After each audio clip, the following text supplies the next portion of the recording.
है 2006। कोई पैदल तो कोई साइकिल पे सवार हो के स्कूल पहुंचने की कोशिश कर रहा है।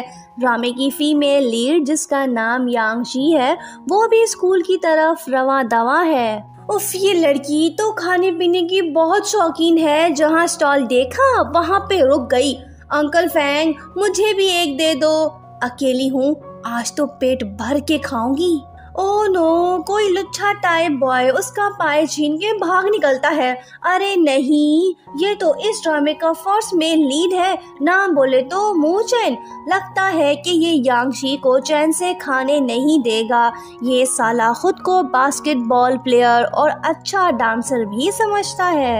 यांगशी उससे कहती है कि ओए लुच्छे, मेरी चीज मुझे वापस कर। वो कहता है कि नहीं करूँगा, दम है तो आके ले ले। आगे हीरो पीछे हीरोइन, भागम भाग शुरू। चलिए जानते हैं इन दोनों मस्तीखोरों के बारे में। यांगशी और मो चैन दोनों चाइल्डहुड फ्रेंड्स हैं। इनका घर भी आजू बाजू है। ये एक दूसरे के सख्त दुश्मन भी हैं और पक्के दोस्त भी। साथ मिलके खूब एंजॉय भी करते हैं और खूब डांट भी खाते हैं। इनके बीच कोई सीक्रेट्स नहीं, मतलब कि इनकी फ्रेंडशिप बेमिसाल है। रुलते फिरते लड़ते झगड़ते हुए ये दोनों बिल आखिर स्कूल पहुंचते हैं। क्लास में एंटर होते ही सब कुछ भूल जाते हैं। तभी यांगशी की नज़र पड़ती है एक हैंडसम बॉय पे जिसका नाम लीशन है। ये तो एक नंबर का पढ़ाकू जीनियस बॉय है जो आज ही दूसरे स्कूल से ट्रांसफ़र होके आया है। उफ, सारी छोकरियों की नज़र इस एक ससुरे पे है। यांगशी इस रेस में पीछे नहीं रहना चाहती। अरे वाह, इसकी किस्मत वाह तो काफ़ी अच्छी है। इसे लीशन के बाजू में सीट मिली है। इससे ज़्यादा अच्छी बात और क्या होगी। पर दूसरी गर्ल्स तो जेलस फील कर रही हैं क्योंकि इन सब का टारगेट लीशन जो है। मो चैन अपनी सीट वा को तलाश करने के बाद उस पर बैठ जाता है। अरे नहीं, इसे तो यांगशी और लीशन के पीछे वाली सीट विरसे में मिली है। अब आएगा मजा। यांगशी लीशन से कहती है कि हाय क्लासमेट, हम पहले मिल चुके हैं, डू यू रिमेम्बर। कहानी कुछ यूँ है कि काफ़ी टाइम पहले जब एक दिन यांगशी का फ़ोन एक चोर छीन के भाग रहा था तो तब लीशन ने उसकी हेल्प की थी। फिर क्या यांगशी को ये छोकरा पसंद आ गया था, पर अफसोस कहानी आगे नहीं बढ़ पाई। दोनों बिछड़ गए। क्या किस्मत है, आज वही नामालूम लड़का उसका डेस्कमेट है। इससे ज़्यादा अच्छी बात और क्या होगी। लीशन उससे कहता है कि हाँ याद आया, तुम तो काफ़ी चेंज लग रही हो, पहले से ज़्यादा क्यूट हो गई हो, मैं तुम्हें पहचान नहीं पाया। ये रोमांटिक लाइन सुन के मो चैन को मिर्ची लगती है। वो यांगशी को डिस्टर्ब करने लगता है ताकि इनकी कहानी आगे ना बढ़ पाए। यांगशी को गुस्सा आता है, वो उससे लड़ने लगती है और कहती है कि अबे गधे, शान से बैठ वरना सबके सामने पीट डालूंगी। टीचर मामू आ गए, सब खामोश हो गए। क्लास के बाद अब टाइम है पेट भरने का। यांगशी तो पैदाइशी खाना बदोश है। ये तो ऐसे खा रही है जैसे आज ही दुनिया ख़त्म होने वाली है। लेकिन जब इसकी नज़र लीशन पे पड़ती है तो ये लड़की यू टर्न मारते हुए बुक्खड़ से सीधा तहजीब याफ्ता बन जाती है, मतलब कि तमीज़ से खाने लगती है। इसका बदलता हुआ रूप देख मो चैन तो बड़ा हैरान है और सोचता है कि इसे क्या हो गया। वो उससे पूछता है कि मैडम ठीक तो हो ना। वो कहती है कि हाँ, अब तंग मत करो, मुझे सुकून से खाने दो। लो जी, अब इससे ज़्यादा सुकून से और हौले हौले भी खाया जा सकता है क्या।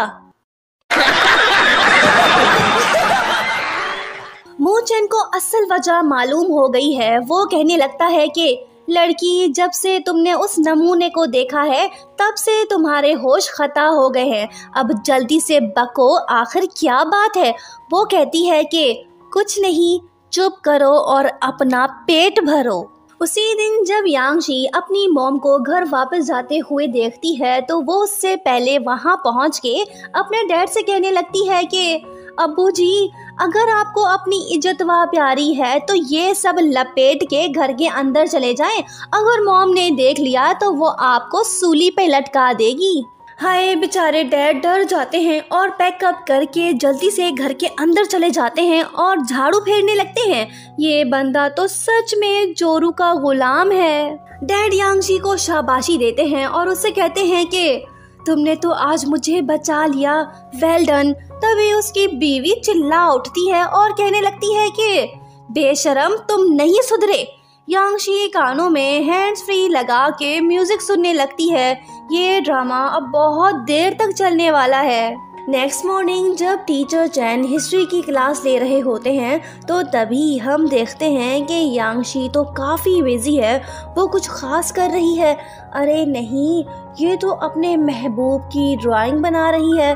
लगी रहो, कोई नहीं देखेगा। गलत बात, टीचर को मामू बनाना इतना भी आसान नहीं। उसने देख लिया। वो यांगशी के पास आता है और गौर से उसे देखने लगता है और उससे कहता है कि मुझे भी देखने दो कि आखिर तुम कौन सा तीर मार रही हो। पकड़ी गई। टीचर अच्छे इंसान हैं, वो उसे एक्सपोज नहीं करते। यही नहीं, वो उसे एडवाइस देते हुए कहने लगते हैं कि लड़की, इन बेकार की चीजों पे अपना टाइम वेस्ट मत करो। अगर तुम्हें कुछ बनना है तो समर वेकेशन के दौरान तुम किसी मैगजीन कंपनी में जाके इंटरव्यू दे आओ। यांगशी की राइटिंग स्किल्स अच्छी हैं। वो आर्टिकल लिखती है। केयरिंग मो चैन उसी आर्टिकल को ढेर सारी कंपनीज को मेल करता है। खुशकिस्मती से कुछ दिन बाद एक मैगजीन कंपनी का रिप्लाई आता है। वो लोग यांगशी के आर्टिकल को पब्लिश करना चाहते हैं। यही नहीं, वो उसे इंटरव्यू के लिए इनवाइट भी करते हैं। ये न्यूज़ सुन के यांगशी बहुत खुश होती है, पर अफसोस मॉम उसे पैसे देने को तैयार नहीं। ये बात उसे दुखी करती है, पर कोई बात नहीं, डैड तो है ना। वो उसे ढेर सारे पैसे देते हैं और कहने लगते हैं कि बेटा तुम जाके ट्राई करो, मैं तुम्हें सपोर्ट करूँगा। वो कहती है कि डैड मैं प्रॉमिस करती हूँ कि मैं कामयाब होके लौटूंगी। लॉन्ग स्टोरी शॉर्ट, यांगशी के साथ बुरा होता है। मैगजीन कंपनी फ्रॉडिया निकलती है। वो लोग उसके सारे पैसे लेके फरार हो जाते हैं। जब यांगशी को सच्चाई मालूम पड़ती है तो उसके पैरों तले जमीन खिसक जाती है। ओहो, ये तो अच्छा नहीं हुआ। तभी यांगशी को मो चैन की कॉल आती है। वो रोते हुए उसे बताने लगती है कि मेरे साथ फ्रॉड हुआ है, वो लोग मेरे सारे पैसे ले गए, अब मैं क्या करूं? मो चैन पूछता है कि तुम अभी कहाँ पे हो? वहीं पे बैठी रहो, मैं वहाँ पहुँचता हूँ। वहाँ पे पहुँचने के बाद मो चैन यांगशी से पूछने लगता है कि क्या हुआ है, बताओ तो सही। यांगशी उसे सब कुछ बता देती है।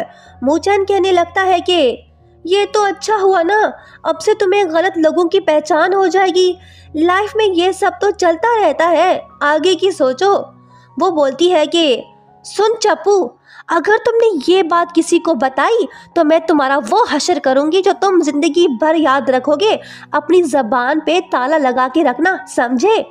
वो कहता है कि ओके बाबा, चलो यहाँ से चलते हैं। नेक्स्ट मॉर्निंग जब यांगशी स्कूल पहुंचती है तो दो लड़कियां उससे कहने लगती हैं कि तुम वही हो ना जिसके साथ कल स्कैम हुआ था।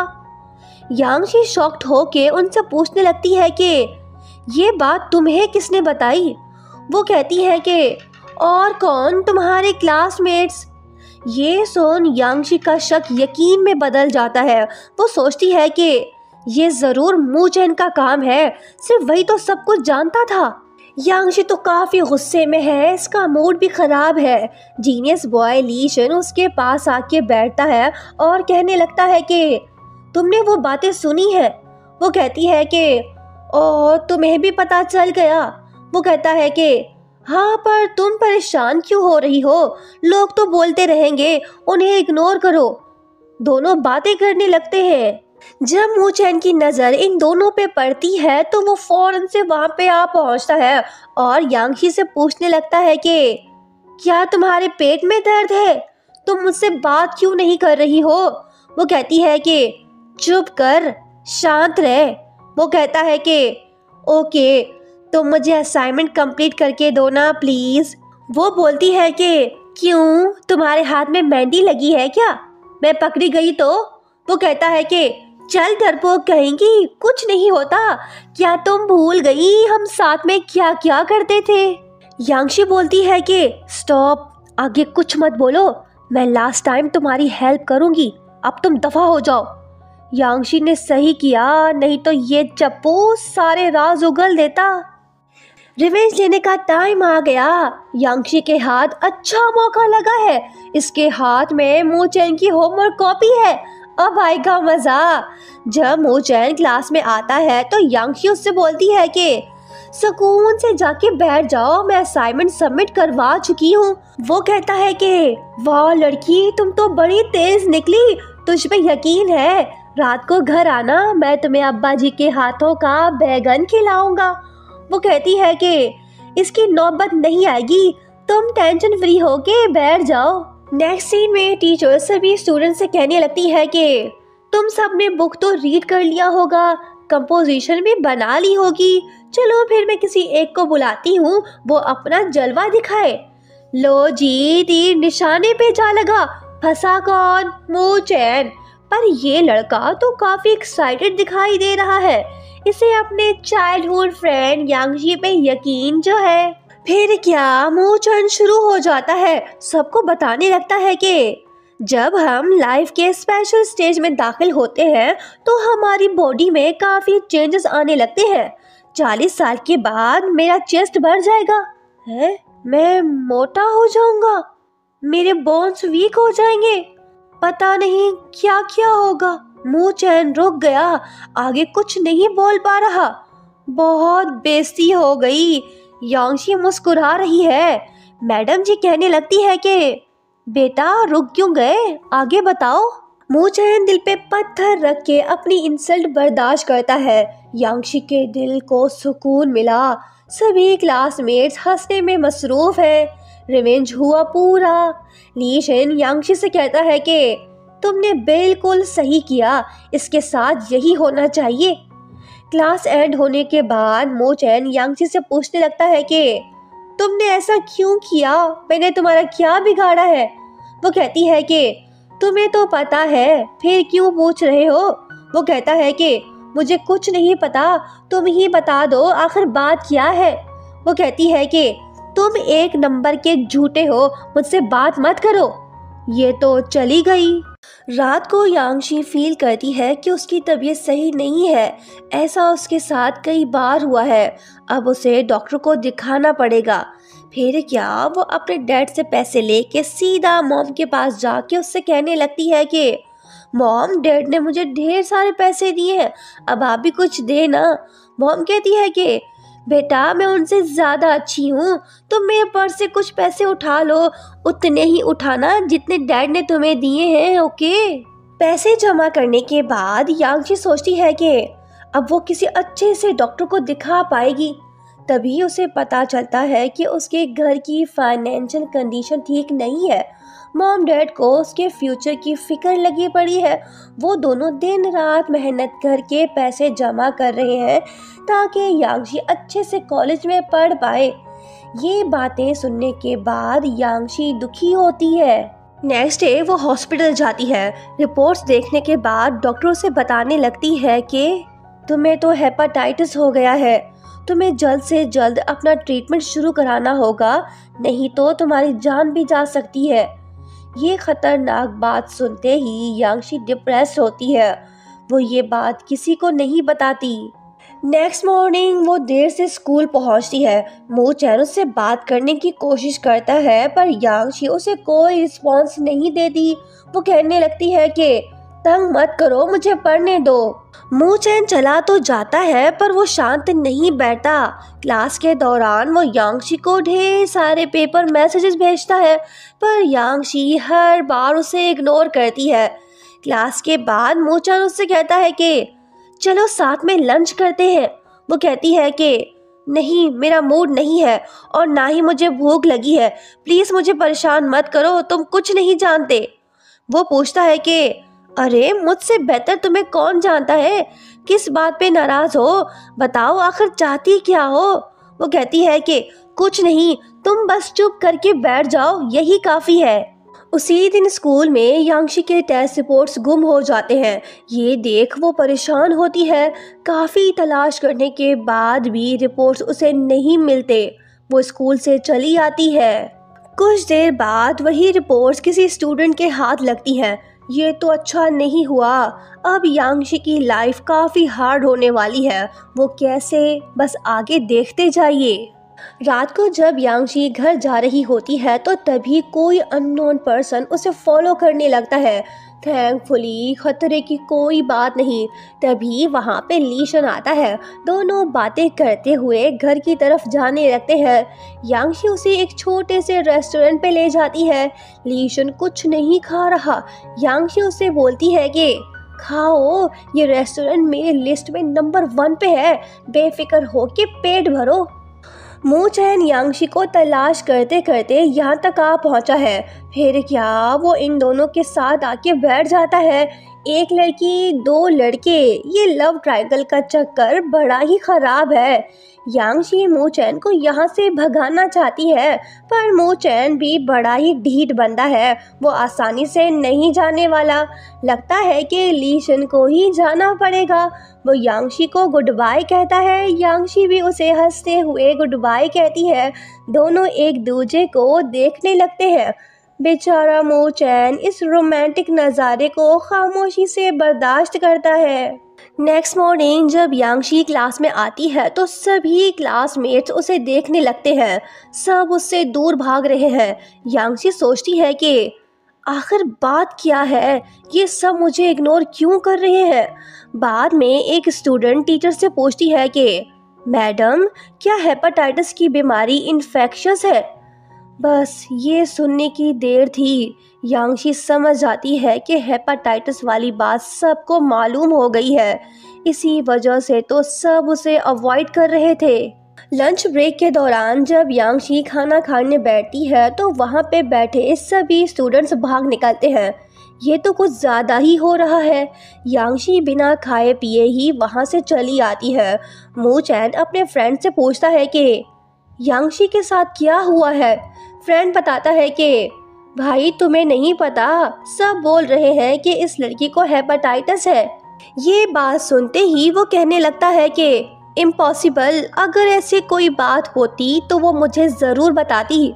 ये बातें लीशन भी सुन लेता है। अब तो सबको पता चल गया। बेचारी यांशी की लाइफ तो डिस्टर्ब हो गई। वो दुखी ना हो तो और क्या हो। एक लड़की जिसका नाम लिंशु है वो लीशन को लाइक करती है। दोनों चाइल्डहुड फ्रेंड्स हैं। यहाँ हम बताते चले कि ये वही लड़की है जिसके हाथ यांशी के टेस्ट रिपोर्ट्स लगे थे। फिर क्या इसने हेपेटाइटिस वाली बात सबको बता डाली ताकि लीशन यांशी से दूर हो जाए। यांशी मू चैन को सब कुछ बता देती है, जिसके बाद वो उससे पूछने लगता है कि क्या ये बीमारी खतरनाक है। वो बोलती है कि नहीं, ज़्यादा से ज़्यादा ये होगा कि मैं मर जाऊंगी। बस अब यही मेरी किस्मत है। मेरे बहुत से सपने थे पर अब वो पूरे नहीं हो पाएंगे।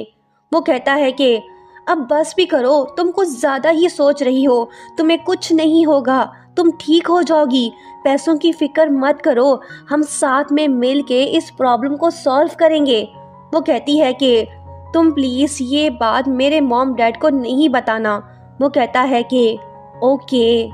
उसके बाद हम देखते हैं कि मू चैन पार्ट टाइम जॉब करने लगता है ताकि वो पैसे जमा करके यांशी की हेल्प कर पाए। यांशी के दिल में लीशन है और लीशन के पीछे तो लिंशु है, पर लीशन उसे लाइक नहीं करता। वो सिर्फ यांशी को लाइक करता है। जब भी ये दोनों साथ होते हैं तो मू चैन जेलस फील करता है। देखना ये होगा कि यांशी किसे चूज करेगी, अपने बचपन के दोस्त को या फिर पढ़ाकू बॉय लीशन को। एक दिन जब टीचर्स यांशी के कंपोजिशन को देखते हैं तो वो लोग हैरान से रह जाते हैं। बाद में एक टीचर यांशी के पास जाके उससे कहने लगता है कि तुम्हें स्पीच कॉन्टेस्ट में पार्टिसिपेट करना चाहिए, तुम हमारी क्लास को रिप्रेजेंट करो। वो कहती है कि नहीं सर जी, इतने लोगों के सामने मैं कैसे बोल पाऊंगी, नर्वस फील करूंगी। वो कहता है कि कुछ नहीं होता, हम सब तुम्हें सपोर्ट करेंगे, बस तुम अपनी तैयारी पकड़ो, best of luck. Next day contest hall में सभी स्टूडेंट्स पहुंचते हैं। जब यांगशी स्पीच करने आती है तो सभी स्टूडेंट्स तरह तरह की बातें करने लगते हैं। यांगशी नर्वस हो जाती है, वो स्पीच नहीं कर पा रही। वो सबसे कहने लगती है कि मुझे पता है कि तुम लोग क्या बोल रहे हो, मेरी बीमारी इन्फेक्शियस नहीं है। हेपेटाइटिस के बाद मैं काफ़ी स्ट्रॉन्ग फील कर रही हूँ। मैं हर रोज़ अपनी मॉम को हग करती हूँ, फ्रेंड्स के साथ टाइम भी स्पेंड करने लगी हूँ। मेरी ज़िंदगी में काफ़ी चेंजेस आ गए हैं। मू चैन मेरा चाइल्डहुड फ्रेंड है और वो मेरे लिए इम्पॉर्टेंट है। आप सबका शुक्रिया। इमोशनल स्पीच के बाद यांगशी सैड दिखाई दे रही है। तभी मू चैन अपनी सीट से उठता है और सीधा यांगशी के पास आ जाता है और वो उसे हग कर लेता है। इसे कहते हैं फ्रेंडशिप। सभी स्टूडेंट्स हैरान हो के देख रहे हैं, लेकिन मू चैन को किसी बात की फिक्र नहीं। क्लासमेट्स यांगशी के पास आके उससे कहने लगते हैं कि तुम ठीक हो जाओगी, हम सब तुम्हारे साथ हैं। लीशन भी यांगशी के साथ है। सब हंसी मजाक करने लगते हैं। हॉल में मौजूद सभी स्टूडेंट्स भी कहने लगते हैं कि यांगशी तुम ये कर सकती हो, हम सब तुम्हें ठीक देखना चाहते हैं। ये सब देख यांगशी खुश होती है। स्कूल में बहुत जल्द आर्ट फेस्टिवल होने वाला है। यांगशी उसमें पार्टिसिपेट करना चाहती है। सभी डफर क्लासमेट्स भी ज्वाइन कर लेते हैं। टीचर उनसे कहते हैं कि इसी की उम्मीद थी, तुम निकम्मे लोग नाचने गाने के अलावा और कर भी क्या सकते हो। लीशन भी इस फेस्टिवल में पार्टिसिपेट करता है। वो hip hop dance contest join करता है। टीचर पूछता है कि अकेले नाचोगे या किसी के साथ। वो कहता है कि सर जी, मैं यांगशी के साथ नाचना चाहता हूँ। इसने तो नाचने का प्लान बना लिया। ये बात वो यांगशी को बताता है और कहने लगता है कि मैंने पार्टिसिपेट तो कर लिया, पर मुझे एक लड़की चाहिए। क्या तुम मेरे साथ परफॉर्म करोगी? वो कहती है कि मुझे डांस तो नहीं आता, पर मैं सीख लूँगी। मतलब कि यांगशी मान गई। फिर यांगशी मू चैन के पास जाती है और उससे कहने लगती है कि तुम प्लीज़ मुझे मॉडर्न डांसिंग स्टेप सिखाओ ना। वो कहता है कि ओके, कोई प्रॉब्लम नहीं, ये कौन सी बड़ी बात है, स्कूल के बाद आ जाना, प्रैक्टिस कर लेंगे। मू चैन को लग रहा है कि यांगशी अकेली नाचने वाली है, इसका कोई पार्टनर नहीं। वो सोचता है कि क्यों ना मैं उसका पार्टनर बन जाऊं, पर अफसोस खुशी रास ना आई। इसे पता चल गया कि यांगशी का पार्टनर तो लीशन है। बाद में लीशन मू चैन से कहता है कि तुम हमें ज्वाइन कर सकते हो। वो कहता है कि इसकी कोई जरूरत नहीं, मैं तुमसे क्यों पूछूं, बाय। उसी दिन ये तीनों रूफ टॉप जाते हैं ताकि वो नाचने की प्रैक्टिस कर सके। जब यांगशी और लीशन साथ में डांस करने लगते हैं तो मू चैन जेलस फील करने लगता है। फिर क्या, वो वहाँ से चला आता है। वहाँ पे रुकने का क्या फ़ायदा, खामा में अपना खून क्यों जलाना। उसी दिन लीशन मू चैन से पूछता है कि बताओ, तुम यांगशी को किस नज़र से देखते हो? क्या वो सिर्फ तुम्हारी फ्रेंड है या इससे भी कुछ बढ़कर? वो कहता है कि वो मेरी चाइल्डहुड फ्रेंड है। तुम ये सब क्यों पूछ रहे हो? अगर तुमने यांगशी को हर्ट किया तो मुझसे बुरा कोई नहीं होगा। लीशन कहता है कि मैं भी पीछे नहीं हटने वाला, तुम्हें जो करना है करो। ये दोनों तो एक दूसरे के दुश्मन बन गए। नेक्स्ट डे मू चैन शॉप जाता है। वो यांगशी के लिए न्यू सैंडल्स बाय करने आया है ताकि वो फेस्टिवल में पहन सके। मू चैन बहुत खुश दिखाई दे रहा है। अब बस उसे यांगशी के पास जाके उसे ये सैंडल्स देने हैं। उसी रात वो यांगशी के घर जाता है, पर वो तो वहाँ पे नहीं होती। कुछ देर बाद यांगशी वहाँ पे आती है। अरे नहीं, इसके हाथ में तो गिफ्ट बॉक्स है जिसके अंदर तो सैंडल्स हैं। लीशन इसे ये गिफ्ट दे के गया है। ये देख मू चैन का दिल टूटता है। वो अपने बैग से सैंडल्स नहीं निकालता और ना ही यांगशी को पता चल पाता है कि मू चैन उसके लिए न्यू सैंडल्स लेके आया है। बेचारा मू चैन दुखी दिल के साथ वापस लौट जाता है। नेक्स्ट मॉर्निंग वो लीशन से जाके कहता है कि तुम ही यांगशी के साथ डांस करो, मैंने प्रैक्टिस नहीं की, मैं पार्टिसिपेट नहीं कर पाऊंगा। ये बात बोल के वो चला जाता है। फेस्टिवल शुरू होने में कुछ ही टाइम रहता है। यांगशी तो फुल तैयार होके आई है, पर लीशन अभी तक नहीं पहुंच पाया। दूसरी तरफ हम देखते हैं कि लीशन के डैड तो बड़े स्ट्रिक्ट हैं। वो बस चाहते हैं कि उनका बेटा 24 घंटे पढ़ता रहे। इसी वजह से बाप बेटे के बीच लड़ाई हो जाती है। डैड लीशन को रूम में लॉक कर देते हैं, उसे जाने नहीं देते। लिंशु ये बात सबको बताती है, जिसके बाद होता ये है कि मोचन और उसके बाकी फ्रेंड लीशन को रेस्क्यू करने आते हैं और उसे वहाँ से ले आते हैं। लीशन सही टाइम पे पहुँच गया। दोनों परफॉर्म करने लगते हैं। इनकी परफॉर्मेंस सबको पसंद आती है। इसी खुशी में सभी क्लासमेट्स जश्न मनाते हैं। पूल रूम का बॉस, जो कि मोचन का फ्रेंड भी है, वो एक दिन उससे कहने लगता है कि रिटायर होने के बाद मैं ये जगह तुम्हारे हवाले कर दूंगा। मैं नहीं चाहता कि जियांग यहाँ का बॉस बने, मुझे उस पर भरोसा नहीं है। ये सारी बातें जियांग ने सुन ली हैं। इसके दिल में तो नफरत बैठ गई। अब ये क्या करने वाला है, ये तो हमें आगे ही पता चल पाएगा। स्कूल में मिड टर्म एग्जाम्स स्टार्ट हो गए हैं। यांगशी कंफ्यूज दिखाई दे रही है। इसी वजह से वो पूरा पेपर सॉल्व नहीं कर पाती।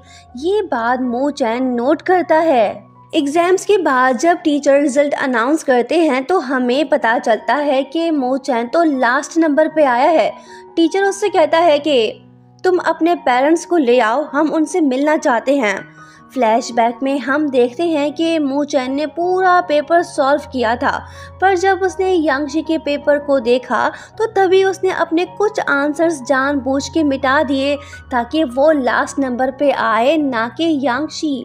प्रेजेंट में यांगशी टीचर वांग के पास जाके उससे कहने लगती है कि प्लीज़ आप मोचन के पेरेंट्स को मत बुलाइए। उसकी मॉम उसे छोड़ के चली गई है। डैड सारा दिन अपने शॉप पे होते हैं। अगर आप उसे बुलाएंगे तो वो दुखी होंगे। प्लीज़ आप इस बार उसे माफ़ कर दे। मैं प्रॉमिस करती हूँ कि नेक्स्ट एग्ज़ाम में वो लास्ट नहीं आएगा। टीचर वांग भी मान जाते हैं। वो अपना डिसीजन वापस लेते हैं। स्कूल के बाद लीशन यांगशी को एक गिफ्ट बॉक्स देता है। वो कहती है कि ओह ये तो अच्छा है, थैंक यू। वो पूछता है कि तुमने खोल के तो नहीं देखा, फिर कैसे बोल रही हो कि ये अच्छा है। वो कहती है कि तुमने दिया है, अच्छा तो होगा ना। ये रहा तुम्हारा नोटबुक जो तुमने मुझे दिया था। उसके जाने के बाद जब लीशन नोटबुक ओपन करता है तो वो हैरान रह जाता है, क्योंकि इसके अंदर तो मूवी का टिकट है। ये देख वो खुश होता है और समझने लगता है कि यांगशी ने उसे मूवी देखने के लिए इनवाइट किया है। नेक्स्ट इवनिंग बंदा तैयार श्यार हो के सीधा सिनेमा हॉल पहुंचता है। इसकी खुशी तब गम में बदल जाती है जब वो वहाँ पे मोचन को देखता है। बात अब जाके समझ आई। यांगशी के नोटबुक में टिकट मोचन ने रखे थे। वो टिकट लीशन के पास जा पहुंचे। दोनों के हाथ कुछ ना आया और ना ही यांगशी मूवी देखने आई। फिर क्या, दोनों दुखी आत्मा अपने दिल पे पत्थर रख के साथ में मूवी देखते हैं। यांगशी लीशन के दिए गिफ्ट बॉक्स को ओपन करने की कोशिश कर रही है, पर ये बॉक्स उससे ओपन नहीं हो रहा। वो मोचन को कॉल करके बोलती है कि जल्दी से आओ, तुम्हारी हेल्प चाहिए। तभी यांगशी को उसके डैड बुलाते हैं। वो उनके पास जाती है। इसके जाने के फौरन बाद मोचन उसके रूम में आता है। वो गिफ्ट बॉक्स को ओपन करता है। अरे ये क्या, इसके अंदर तो सीक्रेट लव फॉर्मूला है। मतलब कि लीशन ने अपने दिल की बात इसी फॉर्मूले के अंदर छुपा रखी है। जब मोचन ये देखता है तो वो दुखी होता है और वहाँ से चला आता है। जब यांगशी वापस आती है तो उसी फॉर्मूले को देखने लगती है। इसे तो कुछ समझ नहीं आ रहा और ना ही इसे सॉल्व करने की कोशिश करती है। कॉलेज एंट्रेंस एग्जाम्स में 500 दिन रहते हैं। टीचर वांग सभी स्टूडेंट्स से कहते हैं कि आज से कोई मस्ती नहीं करेगा, तुम सब सिर्फ पढ़ाई पे फोकस करोगे। चलो सब के सब अपने मोबाइल फोन्स मुझे दो। मोचन तो इसे मोबाइल नहीं देने वाला। वो अपना मोबाइल छुपा लेता है और यांगशी को भी यही करने को बोलता है। यांगशी अपना मोबाइल तो टेबल के नीचे छुपा देती है, पर इसकी फूटी किस्मत, तभी उसका मोबाइल बज उठता है। वो पकड़ी जाती है। टीचर गुस्सा हो के मोबाइल को विंडो से बाहर फेंकता है। ये देख यांगशी का दिल टूट ही जाता है, क्योंकि कुछ दिन पहले ही डैड ने उसे ये फ़ोन गिफ्ट में दिया था। क्लास एंड होने के बाद यांगशी मोबाइल को ढूंढने लगती है। तभी लीशन उसके पास आता है और कहने लगता है कि ये रहा तुम्हारा फ़ोन। अरे नहीं, मोबाइल तो ऑन ही नहीं हो रहा।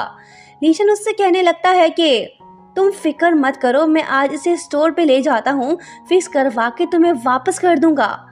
यांगशी उसे थैंक्स बोलती है। ये भयानक नज़ारा मोचैन भी देख रहा होता है। इसका तो दिल ही जख्मी हो गया, इसे सारी रात नींद नहीं आती। किसका दिल टूटेगा? यांगशी किसके फीलिंग्स को एक्सेप्ट करेगी? क्या होगा आगे? आज यांगशी का बर्थडे है, वो स्कूल में मौजूद है। अब तक किसी ने भी उसे बर्थडे विश नहीं किया। फिर होता ये है कि मोचैन स्कूल ब्रॉडकास्टिंग रूम में घुस जाता है और माइक पे अनाउंसमेंट करते हुए कहने लगता है कि हेलो एवरीवन, प्लीज़ सब शांत हो जाएं और मेरी बात गौर से सुने। आज किसी स्पेशल पर्सन का बर्थडे है, मैं उसके लिए बर्थडे सॉन्ग प्ले करने जा रहा हूँ। चलो फिर सब के सब उसे बर्थडे विश करो। मोचैन ने तो कमाल कर दिया, इसने आज के दिन को यादगार बना दिया। इसे कहते हैं असली सरप्राइज। यांगशी हैरान होने के साथ साथ काफ़ी खुश भी है। उसने ऐसा सरप्राइज एक्सपेक्ट नहीं किया था। क्लासमेट्स और दूसरे स्टूडेंट्स उसके पास आके उसे बर्थडे विश करने लगते हैं। मोचैन को किसी बात की फिक्र नहीं है। यांगशी की खुशी के लिए ये बंदा कुछ भी कर सकता है। बर्थडे हो तो ऐसा जिसकी गूंज पूरे स्कूल में सुनाई दे। नेक्स्ट मॉर्निंग जब यांगशी क्लास में होती है तो तभी उसकी तबीयत बिगड़ जाती है। वो बेहोश होके गिर पड़ती है। मोचैन उसे हॉस्पिटल ले जाता है। यांगशी अभी भी बेहोश है। मोचैन उसके पास बैठा है और काफ़ी परेशान दिखाई दे रहा है। शुक्र है कि खतरे की कोई बात नहीं। यांगशी होश में आ गई। वो मोचैन से कहने लगती है कि चिल्ला क्यों रहे थे डफर, तुमने मेरी नींद खराब कर दी। वो कहता है कि मैं तो परेशान नहीं था, पता था तुम जिंदा हो जाओगी। यांगशी के पेरेंट्स को उसके हेपाटाइटिस वाली बात पता चल गई। मॉम रोने लगती है। यांगशी उससे कहती है कि मॉम आप परेशान ना हो, मैं जल्दी ही ठीक हो जाऊंगी। नेक्स्ट मॉर्निंग लिंगशु यांगशी के पास जाके उससे कहने लगती है कि तुम लीशन से दूर रहा करो, तुम ऑर्डिनरी फैमिली में से हो, सपने देखना छोड़ दो। यांगशी उससे बोलती है कि अच्छा अब तुम मुझे बताओगी कि मुझे क्या करना चाहिए? यहाँ से दफा हो जाओ, मैं तुम्हारी कोई बात नहीं मानने वाली। लीशन के दिल में लिंचू के लिए कोई जगह नहीं है, ये बात लिंचू को भी पता चल चुकी है। अब वो यांगशी को सबक सिखाना चाहती है ताकि वो लीशन से दूर हो जाए। एक दिन लिंचू बैड बॉय जियांग से जा मिलती है और उससे कहने लगती है कि क्या तुम इस लड़की को सबक सिखा सकते हो? तुम्हें जितने भी पैसे चाहिए मैं देने को तैयार हूँ, तुम बस उसे डरा देना ताकि वो लीशन से दूर हो जाए। जियांग ये काम करने को तैयार हो जाता है क्योंकि इसे मोचैन से रिवेंज जो लेना है। नेक्स्ट इवनिंग जब यांगशी अपने फ्रेंड के पास जा रही होती है तो तभी कुछ गुंडे लोग उसके सामने आ जाते हैं। अरे नहीं, ये तो जियांग है। फिर क्या, ये लोग यांगशी को किडनैप करके अपने साथ ले जाते हैं। जियांग मोचैन को फोन करके उससे बोलता है कि अगर यांगशी को जिंदा देखना चाहते हो तो जल्दी से बिल्डिंग नंबर 6 में आ पहुंचो। जब मोचैन वहां पे पहुंचता है तो कोई एक उसके सर पे डंडा दे मारता है। वो बेहोश होके गिर पड़ता है। यांगशी रो रही है। जब मोचैन होश में आता है तो गुंडे लोग उसे बेदर्दी से मारने लगते हैं। मोचैन को अपनी फिक्र नहीं है, वो बस ये चाहता है कि यांगशी को कुछ ना हो। फिर क्या, वो उसे प्रोटेक्ट करने लगता है। गुंडे लोग उसे मुसलसल मारते जा रहे हैं। मोचैन को दर्द का एहसास नहीं हो रहा। यांगशी की वजह से वो सब कुछ बर्दाश्त कर रहा है। इसे कहते हैं सच्ची दोस्ती और सच्चा प्यार। यांगशी कुछ नहीं कर पा रही। जियांग ने अपना रिवेंज ले लिया। इसे कंफर्म हो गया है कि अब मोचैन जिंदा नहीं बचेगा। फ्रेंड्स वहाँ पे आते हैं और वो लोग इन्हें हॉस्पिटल ले जाते हैं। मूचैन की हालत काफ़ी ख़राब है, वो खून से लथपथ है। यांशी के आंसू नहीं रुक रहे। मूचैन बेहोश पड़ा है, उसकी कंडीशन काफ़ी सीरियस है। यांशी रोते हुए कहने लगती है कि स्टूपिड, ये सब करने की क्या ज़रूरत थी? तुम वहाँ पे क्यों आए? उठ जाओ, बहुत देर से सो रहे हो।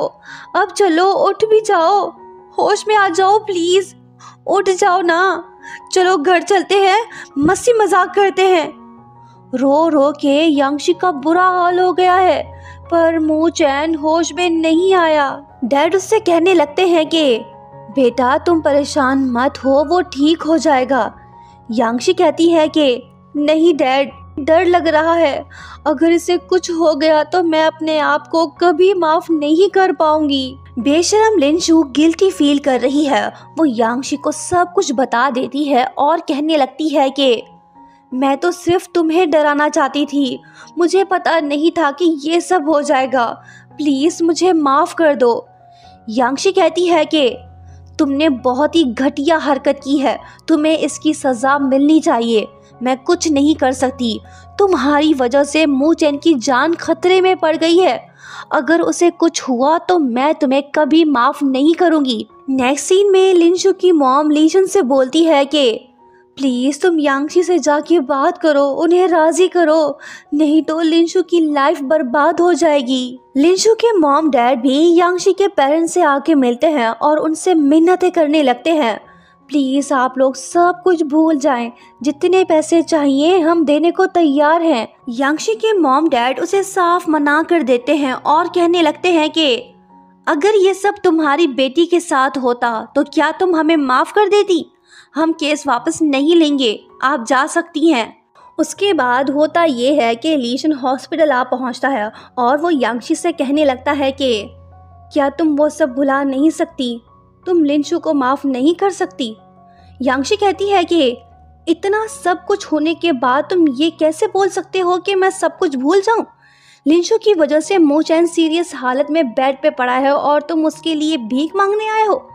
तुमने आज मुझे बहुत डिसअपॉइंट किया है, मैं तुम्हारी शक्ल भी नहीं देखना चाहती, चले जाओ यहाँ से। मूचैन अब तक बेहोश पड़ा है। यांशी उसके पास बैठी है। जब तक मूचैन होश में नहीं आता तब तक यांशी यहाँ से नहीं जाने वाली। कुछ देर बाद होता ये है कि मूचैन की आंख खुलती है। वो कहने लगता है कि यांशी तुम जाग रही हो। ये देख वो चिल्ला के कहने लगती है कि मॉम डैड जल्दी से आओ, मूचैन होश में आ गया। फिर क्या, सब के सब वहाँ आ पहुँचते हैं। मूचैन के डैड के दिल को सुकून मिला, सभी खुश दिखाई दे रहे हैं। बाद में यांशी मूचैन से कहती है कि मैं काफ़ी डर गई थी, तुम्हें मुझे प्रोटेक्ट करने की ज़रूरत नहीं थी, मेरी वजह से तुम इस हाल में हो। अगर तुम्हें कुछ हो जाता तो मुझे फिर कौन टीज करता? मूचैन कहता है कि स्टूपिड, रोते हुए तुम्हारा फेस अगली हो जाता है। नो रोना धोना, चलो अब हंसो मुस्कुराओ। यांशी उससे कहती है कि मुझे तुम्हें कुछ बताना है। उस दिन हमारे साथ जो कुछ हुआ उसके पीछे लिनशू थी। मैंने अब तक पुलिस को कुछ नहीं बताया, सोचा तुमसे पूछ लूँ, तुम जो कहोगे मैं वही करूँगी।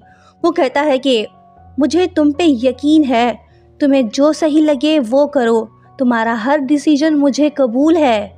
मूचैन की मीठी बातें सुन के यांशी का चेहरा खिल उठता है। इसी को तो प्यार कहते हैं। फिर होता ये है कि यांशी लिनशू को माफ़ कर देती है। इसने जो किया सही किया। अगर ये लिनशू को माफ़ ना करती तो खुदा ना खास्ता वो अपनी जान ले लेती, क्योंकि वो काफ़ी डिप्रेस जो थी। लीशन भी गिल्टी फील कर रहा है। वो यांशी से मिलने आता है, पर वो उससे कहने लगती है कि तुम यहाँ पे क्यों आए हो, चले जाओ। वो कहता है कि तुम ये नोटबुक मूचैन को दे देना, इसमें सारे लेक्चर्स हैं, मैं नहीं चाहता कि वो स्टडीज़ में पीछे रहे। यांशी को ये बात अच्छी लगती है। वो कहती है कि लाओ मुझे दो, अब तुम जा सकते हो। उसके बाद होता ये है कि डॉक्टर्स मूचैन को हॉस्पिटल से डिस्चार्ज कर देते हैं। नेक्स्ट मॉर्निंग वो स्कूल आ पहुंचता है। सभी क्लासमेट्स तालियां बजा के उसका दिल से स्वागत करते हैं और कहने लगते हैं कि तुम अमेजिंग हो, तुम ब्रेव हो, उस दिन जो कुछ हुआ हमें वो सब बताओ। मूचैन बड़ा चढ़ा के फिल्मी अंदाज में कहानी सुनाने लगता है। क्लासमेट्स गौर से ऐसे सुनने लगते हैं जैसे ये 100% सच बोल रहा हो। लीशन दुखी दिखाई दे रहा है क्योंकि यांगशी अब इससे प्यार नहीं करती। अब उसके दिल में मूचैन ने जगह बना ली है। वो सोचता है कि मूचैन तुम जीत गए और मैं हार गया, मैं ही पीछे हट जाता हूँ। बेस्ट ऑफ लक भाई। इस बेचारे का तो दिल टूट गया। दुआ है कि इसे कोई अच्छी सी लड़की मिल जाए। वहीं दूसरी तरफ हम देखते हैं कि यांगशी के दिल में मूचैन के लिए रिस्पेक्ट बढ़ गई है। टॉम एंड जेरी वाली फ्रेंडशिप अब धीरे धीरे से प्यार में बदलती जा रही है। मूचैन अपने दिल की बात कहने से डर रहा है। वो सोचता है कि अगर यांगशी ने उसकी फीलिंग्स एक्सेप्ट नहीं की तो हमारी दोस्ती भी हमेशा के लिए ख़त्म हो जाएगी। इसका ये डर अपनी जगह सही है, बस देर ना हो जाए। अगर यांगशी को पाना है तो इसे जल्दी से अपने फीलिंग्स बताना होंगे। उसके बाद हमें दिखाया जाता है कि मूचैन के डैड की तबीयत दिन ब दिन बिगड़ती जा रही है। वो अनकंफर्टेबल फील कर रहे हैं। पहले तो वो इस बात को इग्नोर करते हैं, लेकिन जब उनकी तकलीफ बढ़ती है तो वो डॉक्टर को दिखाने जाते हैं। सभी ज़रूरी टेस्ट कराने के बाद डॉक्टर उन्हें बताने लगती है कि सर आपको यूरेमिया नामी बीमारी है, मतलब कि आपके गुर्दे ठीक से काम नहीं कर रहे। बीमारी लास्ट स्टेज पे है। आपके पास ज़्यादा से ज़्यादा 1 साल का टाइम है। ये बात जानते ही डैड काफ़ी डिप्रेस होते हैं और वो सोचने लगते हैं कि मेरे मरने के बाद मूचैन का क्या होगा, वो कैसे जी पाएगा। कहानी में इमोशनल ट्विस्ट आ गया है। अभी आगे बहुत कुछ होना बाकी है। उधर दूसरी तरफ मूचैन और यांगशी शॉप पे मौजूद हैं। वो स्टडीज़ करने के साथ साथ चीज़ें भी सेल करते जा रहे हैं। दोनों के दिल में एक दूसरे के लिए फीलिंग्स मौजूद हैं। भले नया हो ज़माना पर मसला वही पुराना। कोई पहल करने को तैयार नहीं है। दोनों में से कोई एक भी हिम्मत नहीं कर पा रहा। पहले आप के चक्कर में कहीं इनकी लव स्टोरी अधूरी ना रह जाए। खैर आगे बढ़ते हैं। एक सुनहरी शाम को शाओशी मूचैन से पूछने लगती है कि कॉलेज एंट्रेंस एग्जाम्स के बाद तुम सबसे पहले क्या करोगे। वो कहता है कि हाँ, एक काम है जो मैं करना चाहूँगा पर मुझे डर है कि वो मुझसे नहीं हो पाएगा। वो पूछती है कि जनाब इतना इम्पोर्टेंट क्या है, बताना पसंद करोगे। वो कहता है कि तुम ही गैस करो, तुम तो बचपन से मुझे जानती हो, तुम्हें तो पता होना चाहिए। वो कहती है कि डफर मुझे क्या पता, तुम बताओगे तभी तो मुझे पता चल पाएगा। वो कहता है कि नहीं बता सकता, ये बात मेरे दिल में रहेगी, सही वक्त आने पे मैं तुम्हें ज़रूर बताऊंगा। वो कहती है कि इंतज़ार बुरी चीज़ है, जो भी बात है अभी बता दो। इससे अच्छा मौका इसे कहाँ पे मिलेगा। बचपन का प्यार इसके पास ही बैठा है। ये लड़की इसके दिल की धड़कन भी है। बस थोड़ी सी हिम्मत कर ले भाई, जिंदगी बन जाएगी, बाद में नहीं पछताओगे। यांगशी तो तैयार बैठी है, बस आई लव यू बोलने की देर है। बोल दे भाई, बोल दे। दिल की धड़कनें तेज, अफसोस ये हो गया फेल। हाय इसकी फूटी किस्मत। मूचैन उससे कहने लगता है कि सब्र का फल मीठा होता है। मैं वेट करने को तैयार हूँ। बहुत बातें हो गई, चलो अब चलते हैं। इसने तो गोल्डन चांस मिस कर दिया। आगे चल के ये बहुत पछताएगा। वो कैसे, बस देखते जाइए। उसके बाद होता ये है कि मूचैन के डैड यांगशी के डैड को सब कुछ बता देते हैं और उससे कहते हैं कि प्लीज़ आप ये बात किसी को मत बताना। बीमारी की ट्रीटमेंट काफ़ी एक्सपेंसिव है। मैंने जो सेविंग जमा की है वो मूचैन की स्टडीज़ पे खर्च हो तो बेहतर है। वो न्यू हाउस ले, शादी कर ले, मेरे लिए यही काफ़ी है। इन दोनों की कुछ बातें यांगशी भी सुन लेती है और वो आके पूछने लगती है कि क्या हुआ अंकल, आप ऐसा क्यों बोल रहे हो कि आपके पास सिर्फ 1 साल है। बताओ बात क्या है, क्या आप बीमार हो। यांगशी के डैड उससे कहते हैं कि नहीं बेटा, ऐसी कोई बात नहीं है, तुम्हें गलतफहमी हो गई है।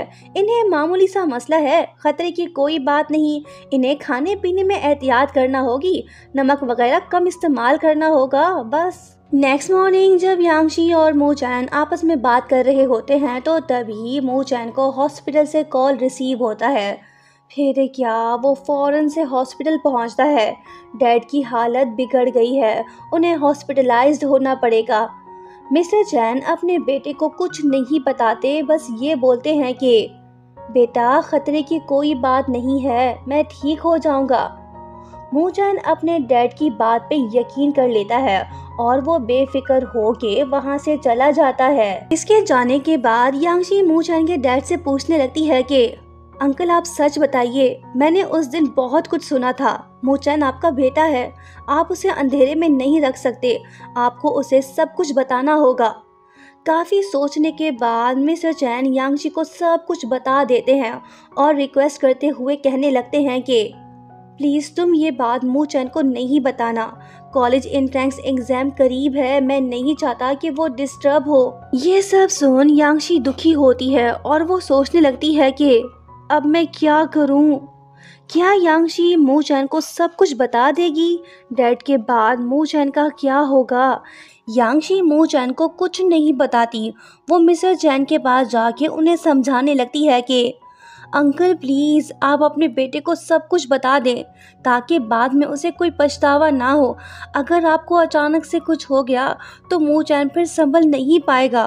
बेहतर यही है कि आप उसे सब कुछ बता दें।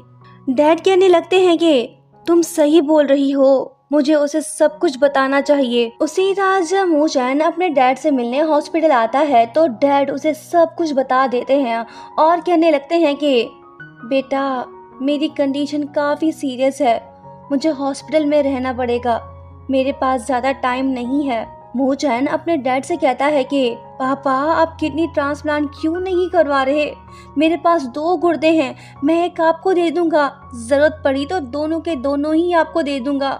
मैं बस ये चाहता हूँ कि आपको कुछ ना हो। मैं अभी जाके डॉक्टर से बात करके आता हूँ ताकि आपकी सर्जरी जल्दी से हो जाए। डैड कहते हैं कि रुको मेरी बात तो सुनो, हमारा ब्लड टाइप डिफरेंट है, ट्रांसप्लांट नहीं हो सकता। सुनो बेटा तुम्हें ब्रेव बनना होगा, हकीकत का सामना करना होगा। डैड की बातों ने मू चैन को इमोशनल कर दिया है। ये दुखी रहने लगा है, इसकी जिंदगी बदल गई है। यांगशी से कहने लगती है कि तुम्हें स्ट्रांग होना होगा, तुम स्टडीज पे फोकस करो, अच्छे से यूनिवर्सिटी में एडमिट हो जाओ, इससे डैड को खुशी मिलेगी। मू चैन समझ जाता है कि उसके हाथ में कुछ नहीं है, जो होना है वो हो के रहेगा। दूसरी तरफ हम देखते हैं कि डैड काफ़ी दुखी हैं। वो मू चैन के लिए गुड बाय लेटर्स लिख रहे हैं। ये सीन काफ़ी इमोशनल है। हम समझ सकते हैं कि डैड क्या फील कर रहे होंगे। जिंदगी रुकने का नाम नहीं है, वो चलती रहती है। मू चैन ने हकीकत तस्लीम कर ली है। वो काफ़ी मेहनत करने लगता है ताकि कॉलेज एंट्रेंस एग्ज़ाम में उसके अच्छे मार्क्स आएँ। डैड भी यही चाहते हैं कि मू चैन सक्सेसफुल हो और वो एक बड़ा आदमी बने ताकि वो अच्छी ज़िंदगी गुजार पाए। कॉलेज एंट्रेंस एग्ज़ाम्स की तैयारियां ज़ोरों शोरों से जारी हैं। हर स्टूडेंट जम के मेहनत कर रहा है। टाइम गुजरता है और देखते ही देखते कॉलेज एंट्रेंस एग्ज़ाम्स करीब आ जाता है। सिर्फ 24 घंटे बाकी रह गए हैं। टीचर वांग अपने स्टूडेंट्स को टिप्स एंड ट्रिक्स बता रहे हैं ताकि ये सब एग्जाम्स को अच्छे से सॉल्व कर पाएं। नेक्स्ट मॉर्निंग सभी स्टूडेंट्स एग्जाम हॉल पहुंचते हैं। आज इनका मैथ का पेपर है। मू चैन थोड़ा सा कंफ्यूज्ड है, इसका ध्यान अपने फादर की तरफ है। ये एग्ज़ाम तो मू चैन अच्छे से दे देता है, पर जब लास्ट टेस्ट जो कि इंग्लिश का होता है वो ये नहीं दे पाता। होता कुछ यूँ है कि जब सभी स्टूडेंट्स एग्ज़ाम हॉल के अंदर जाने लगते हैं तो तभी मू चैन को यांगशी के डैड का मैसेज रिसीव होता है जिसमें लिखा होता है कि बेटा जल्दी से हॉस्पिटल पहुंचो। फिर क्या, मू चैन सब कुछ छोड़ के हॉस्पिटल की तरफ भागने लगता है। जिस डैड ने इसे पाला पोसा बड़ा किया, माँ का प्यार भी दिया, गरीब हो के भी इसकी हर ख्वाहिश पूरी की, वो अब इस दुनिया में नहीं रहे। ये एक दर्दनाक पल है, इसे डिस्क्राइब नहीं किया जा सकता। बेचारे मू चैन की तो दुनिया ही उजड़ गई, वो अकेला हो गया है। डैड इसे हमेशा के लिए छोड़ के चले गए हैं। मू चैन डिप्रेस रहने लगा है, ये किसी से बात भी नहीं कर रहा। यांगशी इससे मिलने आती है पर ये दरवाज़ा नहीं खोलता। एक दिन जब वो अकेला बैठा होता है तो तभी यांगशी और दूसरे फ्रेंड्स वहीं पे आते हैं। सब दुखी हैं। मूचैन अपने फ्रेंड से कहने लगता है कि चलो बास्केटबॉल खेलते हैं। वो यांगशी से कहता है कि मैं ठीक हूँ, तुम लंच कर लो, मैं बास्केटबॉल खेल के अभी आया। ये बात सुन यांगशी खुश होती है। मूचैन की खुशी में ही इसकी खुशी है। उसके बाद होता ये है कि यांगशी के पेरेंट्स डिसाइड करते हैं कि वो अपनी बेटी को स्टडीज़ के लिए अब्रॉड भेजेंगे। वो यांगशी को समझाने लगते हैं कि बेटा, तुम्हारे स्कोर्स के हिसाब से तुम्हें यहाँ पे किसी ऑर्डिनरी कॉलेज में ही एडमिशन मिल पाएगा, इसी वजह से हम तुम्हें अब्रॉड भेज रहे हैं। यांगशी उन्हें साफ मना कर देती है। वो अब्रॉड नहीं जाना चाहती। वो अपने मॉम डैड से नाराज होके वहाँ से चली आती है। फिर ये लड़की मूचैन के पास जाके उससे कहने लगती है कि मेरे पेरेंट्स मुझे अब्रॉड भेजना चाहते हैं, पर मैंने उन्हें मना कर दिया है। मैं तुमसे जुदा नहीं हो सकती, तुम्हारे साथ ही रहना चाहती हूँ। तुम दुखी मत हो, मैं नहीं जा रही। वो जवाब देता है कि ये बात मुझे पता है, क्या ये अच्छा नहीं होगा कि हम दोनों अब्रॉड में जाके साथ पढ़ें। ये बात सुन यांगशी खुश होती है और कहने लगती है कि अगर तुम चल रहे हो तो मैं भी जाने को तैयार हूँ। मेरे लिए इससे ज़्यादा खुशी की बात और क्या होगी कि तुम मेरे साथ होगे। मूचैन खामोश है। इसके दिमाग में तो कुछ और चल रहा है। क्या ये यांगशी के साथ चला जाएगा या फिर यहीं पे रुकेगा? देखते हैं आगे क्या होता है। काफ़ी सोचने के बाद मूचैन डिसाइड करता है कि वो अब्रॉड नहीं जाएगा। फ्रेंड उससे कहता है कि तुम अपनी मॉम के पास क्यों नहीं चले जाते? वो जवाब देता है कि नहीं, मैं यहीं पे रहूंगा, कहीं नहीं जाऊंगा। नेक्स्ट सीन में हम देखते हैं कि यांगशी तो बड़ी एक्साइटेड है। ये लड़की तो अपना सामान पैक करने में लगी हुई है। तभी डैड आके कहने लगते हैं कि तुमने तो कहा था कि तुम अब्रॉड नहीं जाओगी, अब क्या हुआ? तभी मॉम आके यांगशी को बताने लगती है कि क्या मूचैन ने तुम्हें नहीं बताया कि वो हमारे साथ अब्रॉड नहीं चल रहा? ये बात सुन यांगशी शॉक्ड होती है और कहने लगती है कि ये कैसे पॉसिबल है? उसने तो मुझे हाँ बोला था। मॉम, कहीं आपने तो उसे फोर्स नहीं किया ताकि वो हमारे साथ अब्रॉड ना चले? मॉम डैड, मूचैन आप दोनों को अपने पेरेंट्स जैसा समझता है। आप लोग उसके साथ ऐसा कैसे कर सकते हो? अब तो उसकी कोई फैमिली भी नहीं है। हम उसे यहाँ पे अकेला छोड़ के कैसे जा सकते हैं? मैं खुद जाके उससे ये बात पूछ लेती हूँ। फिर ये लड़की मूचैन के पास जाके उससे पूछने लगती है कि तुमने तो मुझे हाँ बोला था, अब तुम हमारे साथ क्यों नहीं चल रहे? मूचैन कहता है कि अरे तुम तो बड़ी गुस्से में हो, क्या तुम अपने पेरेंट्स से लड़के आई हो? यांगशी खामोश है, ये ऐसे कोई जवाब नहीं दे रही। मूचैन कहने लगता है कि तुम जल्द ही अब्रॉड चली जाओगी, अब जितने भी दिन बचे हैं हमें हंसी खुशी बिताने चाहिए। वो पूछती है कि तुमने अचानक से अपना माइंड क्यों चेंज किया? वो बताने लगता है कि मेरे फादर के जाने के बाद मैं मैच्योर हो गया हूँ, अब सारी जिम्मेदारी मुझ पे आ गई है, अब हम पहले की तरह साथ नहीं रह सकते। यांगशी कहती है कि मैं भी मैच्योर हो गई हूँ, मेरे ऊपर भी कुछ रिस्पॉन्सिबिलिटीज हैं। तुम कुछ भी बोलो, अब मैं भी अब्रॉड नहीं जाऊंगी, यहीं पे रहूंगी। वो कहता है कि अच्छा बाबा ठीक है, ये मूवी टिकट है, कल फिर चलते हैं मूवी देखने, मैं तुम्हारा वेट करूंगा, जरूर आना, गुड बाय। नेक्स्ट डे यांगशी तैयार होके सिनेमा हॉल पहुंचती है। यांगशी को लग रहा है कि आज मूचैन इसे अपने दिल की बात बताने वाला है। कुछ देर बाद मूचैन भी वहाँ पे आ जाता है। यांगशी कहने लगती है कि चलो मूवी देखते हैं। तभी वहाँ पे वांगशु आ जाती है। मूचैन यांगशी को बताने लगता है कि ये लड़की काफी टाइम से मेरे साथ मूवी देखना चाहती थी, चलो हम तीनों साथ में मूवी देखते हैं। और बेचारी यांगशी का दिल टूट सा गया है। वो कहने लगती है कि तुम दोनों ही जाके मूवी देख लो, मैं वापस जा रही हूँ। ये बात बोल के वो चली जाती है। मूचैन ने भले ही यांगशी का दिल तोड़ दिया है, पर यांगशी इतनी आसानी से गिव अप नहीं करने वाली। नेक्स्ट मॉर्निंग वो मूचैन के पास जाके उससे पूछने लगती है कि तुमने उस लड़की को क्यों इनवाइट किया? मूचैन जवाब देता है कि वो अच्छी लड़की है, मैं उसे पसंद करता हूँ, उसका फ्यूचर भी ब्राइट है। यांगशी बोलती है कि तुम झूठ बोल रहे हो, कुछ दिनों से तुम्हारा बिहेवियर काफी अजीब सा हो गया है, साफ दिख रहा है कि तुम एक्ट कर रहे हो।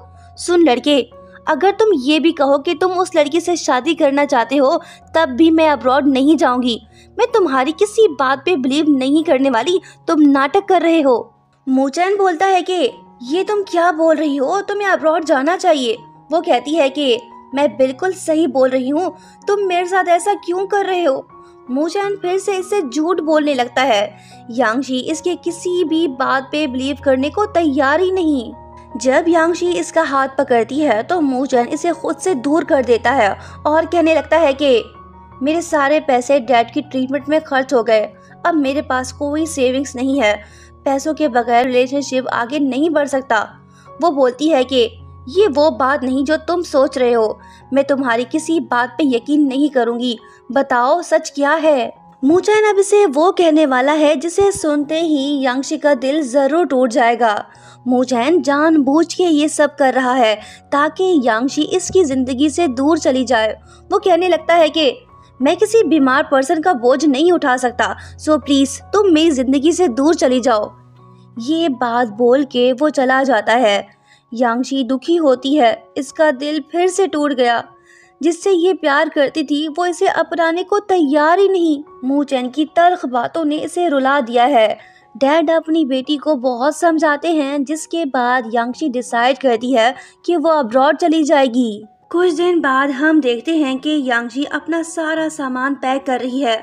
आज इसकी फ्लाइट है, ये अब्रॉड चली जाएगी। मूचैन घर पे मौजूद है, ये बाहर नहीं आ रहा। लगता है कि ये यांगशी को गुड बाय भी नहीं बोलेगा। यांगशी मूचैन के घर का दरवाजा नॉक करती है, उसे पुकारती है, कहने लगती है कि मुझे पता है कि तुम अंदर हो, प्लीज आखिरी बार मुझसे आके मिलो। दरवाजा नहीं खोल सकते तो विंडो से ही गुड बाय बोल दो, ताकि हम आखिरी बार एक दूसरे को देख तो लें। मूचैन इसकी एक नहीं सुनता। अफसोस वो कोई जवाब नहीं देता। घर के अंदर हम देखते हैं कि मूचैन एक कोने में बैठ के रो रहा है। दुखी तो ये भी है, यांगशी भी रोने लगती है। दोनों चाइल्डहुड फ्रेंड्स हमेशा के लिए एक दूसरे से जुदा हो रहे हैं। ये सीन बड़ा ही इमोशनल है। यांगशी रोते हुए कहने लगती है कि मैं जा रही हूँ, प्लीज तुम बाहर आओ, मुझसे आखिरी बार मिल लो। मूचैन बाहर नहीं आता। यांगशी जख्मी दिल के साथ वहाँ से रोते हुए चली जाती है। नेक्स्ट मॉर्निंग फ्रेंड मूचैन से पूछने लगता है कि भाई तुमने यांगशी को क्यों जाने दिया, तुम तो उससे प्यार करते थे, तुम्हें कोई पछतावा नहीं है। वो इमोशनल होके बताने लगता है कि अगर मैं उसे चूज करता, उसके साथ रहता, तो जैसे मेरे डैड मुझे छोड़ के चले गए, वो भी एक दिन मुझे छोड़ के चली जाती। मैं एक और सदमा बर्दाश्त नहीं कर पाऊंगा। ये बात बोल के वो रोने लगता है। फ्रेंड इसे दिलासा देता है। दरअसल मूचैन को इस बात का डर है कि कहीं यांगशी को कुछ हो ना जाए। ये उस लड़की से बहुत प्यार करता है। इसे पता है कि यांगशी बीमार है, डैड की तरह कहीं वो भी उसे छोड़ के ना चली जाए। बस इसी रीजन की वजह से इसने यांगशी को खुद से दूर कर दिया। दूसरी तरफ हम देखते हैं कि यांगशी अब्रॉड पहुंच गई है। जब वो चेंजिंग रूम में अपने बैग से कपड़े निकालने लगती है तो तभी इसे मूचैन का लेटर मिलता है, जिसमें लिखा होता है कि सॉरी मेरी प्यारी दोस्त, मैं तुम्हें गुड बाय तक नहीं बोल पाया। मैं तुम्हारा उदास चेहरा नहीं देख सकता। मेरी दुआ है कि तुम हमेशा खुश रहो। मैं हर पल तुम्हारे साथ हूँ। अगर वहाँ पे तुम्हें कोई अच्छा सा लड़का मिले तो तुम उसे जाने मत देना। अगर तुम शादी करो तो प्लीज़ मुझे इनवाइट मत करना। वैसे भी मैं इतनी दूर नहीं आने वाला। मैं तुम्हें मज़ीद नहीं रुलाऊंगा। Best of luck my childhood friend. खुश रहो, हंसती रहो, तुम्हारा हर सपना पूरा हो। Good bye. ये लेटर पढ़ने के बाद तो पत्थर दिल इंसान भी रो पड़ेगा। यांगशी के आंसू नहीं रुक रहे। दोनों एक दूसरे से जुदा हो गए। मूचैन की हालत भी कुछ ज्यादा अच्छी नहीं है। इसका भी दिल जख्मी हो गया है। अब ये यहाँ पे नहीं रहने वाला। फिर होता ये है कि मूचैन अपना सारा सामान पैक करके घर से चला जाता है। कहानी अभी ख़त्म नहीं हुई। इस ड्रामे का एक स्पेशल एपिसोड भी है जिसे हम ज़रूर एक्सप्लेन करेंगे। हैप्पी एंडिंग के लिए स्पेशल एपिसोड देखना मत भूलना। Thank you so much for watching. मिलते हैं बहुत जल्द। Bye bye.